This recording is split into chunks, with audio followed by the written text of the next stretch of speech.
If you don't got a big sis, already you got one now. It's basically just me giving you some big sister advices. Hey Cece, welcome back to my channel. I'm Vishali and today we are going to be doing big sister advices that I wish I knew earlier. I think more women might be able to relate to this video today. Okay, don't let a man gaslighting you. You probably know the word gaslighting means, but if you don't, so basically it means to make you feel like you are crazy or you are wrong after you have called him about him doing something wrong, and you know he's clearly doing wrong back in his mind, and it's black and white, but he tries to gaslight you or get really defensive or flip the script and make him seems like he's mad at you. Let me give you an example. You look through his phone and you find that he's texting another girl or doing something inappropriate, and you call them out about it. You look through his phone and you look through his phone because you had a bad feeling and he is clearly in the wrong, and when you call him about it, his main concern is that you looked through his phone. And how could you do that? How could you invade his privacy? You are crazy. That's so messed up. Why don't you trust me? Ta-da, ta-da, ta-da. Totally takes the tension from himself and tries to put it on you. And you know, all men do this. Baby, I'm literally telling you, not all the mans, but a lot of men in their 20s or their immature stage. And what's important to remember when this is happening is to keep your wits and logic in and be confident that you are calling on this person out, and because something is legit, right? And if he tries to do this, do not engage him. Do not sit there and go back and then explain yourself.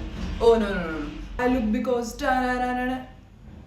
Explain yourself one time, that's it, and he gonna try to break you down, and you just don't engage. Say you are doing wrong, I'll have a conversation with you when you wanna be an adult, and say goodbye.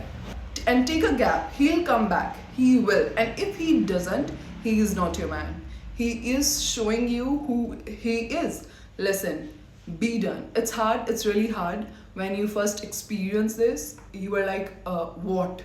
Some people that are really insecure might start thinking that they are wrong, and that's make me sad and break my heart for people. So it's just about building the confidence to know right is right, wrong is wrong. Breakups are not the end of the world. I know it feels like your world is crumbling right now, but breakups are a natural part of life. Remember, you were a whole person before your relationship, and you will continue to be after it. Take time to heal and rediscover yourself. Breakups are not the end of the world, rather, they are opportunity for growth, for self discovery. And I know dealing with a breakup can be tough, but it's important to give yourself time to grieve and heal. Surround yourself with supportive friends and family, engage in activities you enjoy, and focus on self care. It's okay to feel sad, but try to avoid dwelling on the past and instead focus on the future and personal growth. If needed, consider seeking support from a therapist or counselor to help you navigate through an emotions. Focus on things that makes you happy and bring you peace, whether it's spending time with your friends, diving into a hobby, or practicing self-care. And always remember, the time heal wounds, even though it might not feel like it right now, but सब सही हो जाएगा, literally सब सही हो जाएगा, थोड़ा time दो. I went through a breakup too a while back, and while it was really hard at first, but eventually it led me to new opportunities and a better understanding of myself. So yeah, allow yourself to feel. It's okay to cry, scream, or even laugh through the pain. Emotions are not weaknesses, they are signals that you are human. Give yourself permission to feel all the ups and downs of the breakup. The time you are investing to that person, give that to you, and you're gonna feel better after this. Hello baby, अगर उस इंसान को आपसे फर्क पड़ रहा होता तो वो इंसान अब तक वापस आ चुका होता, अपने एफर्ट्स लगाता. सो आप क्यों स्टक हो उस चीज में? Don't get stuck baby, move on. Next thing is love bombing. This is the type of manipulation that we kind of accept and we don't see as a completely bad thing. especially if it comes after little mishappening that occurred in everyday's life. But what is it all about? Well, your partner will show you with a bunch of gifts, give you a million compliments, and make you feel important. Narcissists will use this particularly at the beginning of a relationship to get you hooked. When someone is nice to us, we tend to open up faster, and that's exactly what they want. Once they have you aboard, they will use this technique every time they cross your boundaries or hurt you deeply. If you have received a very expensive necklace after a big argument you had the night before, pay attention to his behavior a bit more. Maybe you fell into his trap, and that is what love bombing is. Next is sisters before misters. Boyfriends come and go. Never under any circumstances should you throw away your friends for a guy. I have been guilty of doing this too. I would fall head over heels for a guy, so I was always there when he called. This would even include times when I already had plans with my girlfriends. Let me just tell you that this will haunt you later in life. You will remember all those beautiful friendships that you let go because of some stupid guy that was there for just a fleeting moment of your life. Just stop it. Of course, there are expectations to this rule. Some friends will show their true colors. When you're not always available to them, they would not care that you're trying to find a balance between loving your boyfriend and loving them. However, you shouldn't be delusional. Don't just think that your friend is jealous of you because she told you that you have changed. She tell you that you have been avoiding her since you found a boyfriend, and that's when you'll become extremely defensive. Don't be naive. It's always sisters before misters. Next is stop making decisions for other people. All of us do that, don't we? A big sister piece of advice I can give you is stop trying to read the mind of others and to stop making decisions for other people's. What I'm talking about are all those times when you didn't want to go out because you thought that you were nothing but a burden to your friends. Or all those times when you didn't want to give a guy a chance because you thought that you were not interesting enough for him. Why would you make those decisions for other people's? You are not able to read their minds because you don't know what they see when they look at you. If someone wants to hang out with you, don't automatically assume the worst, believing that those people are just in your life out of pity for you. You are an amazing person. You are smart, interesting, and funny. You have great stories to tell, and you always have a unique perspective on things. People should be delighted to talk to you and spend time with you. Never underestimate that.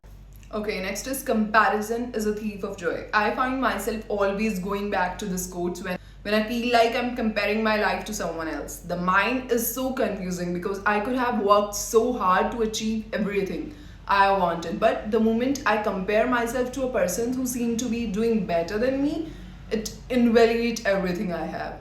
Instead of focusing on what makes us unique and content, we always look at what others have or what they have achieved, which makes us feel inadequate or unhappy. Like, imagine you are at a party and you see someone with a new phone, and suddenly you start feeling unhappy with your own phone, even though it's perfectly fine and does everything you need. That comparison has stolen your joy in that moment. And in the age of social media, it's so easy to compare yourself to others, because we have to understand that people only show their happy period, their happy moments, and no one knows their backstory. When you compare yourself to others, we often forget that everyone has their own journey and struggles. What works for someone else might not work for us, and that's okay. That's perfectly okay. We are all different and our paths are unique. Instead of focus on what others have or have achieved, it's important to focus on our journey and accomplishments. Celebrate your successes, no matter how small they may seem. Remember that everyone has their own strength and weakness, and it's what makes us all special. I'm not struggling, but one thing that I'm thinking a lot about lately is standards in my life. I reach in my life where I never used to be like this. I've reached in my life where I'm really, really careful with who I spend my time with, and I'm really, really evaluating which people, are still putting their efforts to be good friends or anything, whether it's friends or romantic. But I'm really evaluating like what is going to bring value into my life, because I don't know, I just feel like I would always try to just make everyone happy before me, and I was such a people pleaser. And something I'm realizing lately is like, no, like my time is valuable, and I know that I have like such a pure heart and like really good vibes to give it to people that I'm friends with or spend time with romantically, and I really want to cherish that about myself. And it's a form of self-love to be selective with who you spend your time with. And so lately I've been thinking about that a lot, and I'm literally tired of putting up with people who are going to make me feel like I am too much or make me feel like I don't matter. I just I want people in my life who excite me and match my energy and bring me like the same joy that I want to give it to people.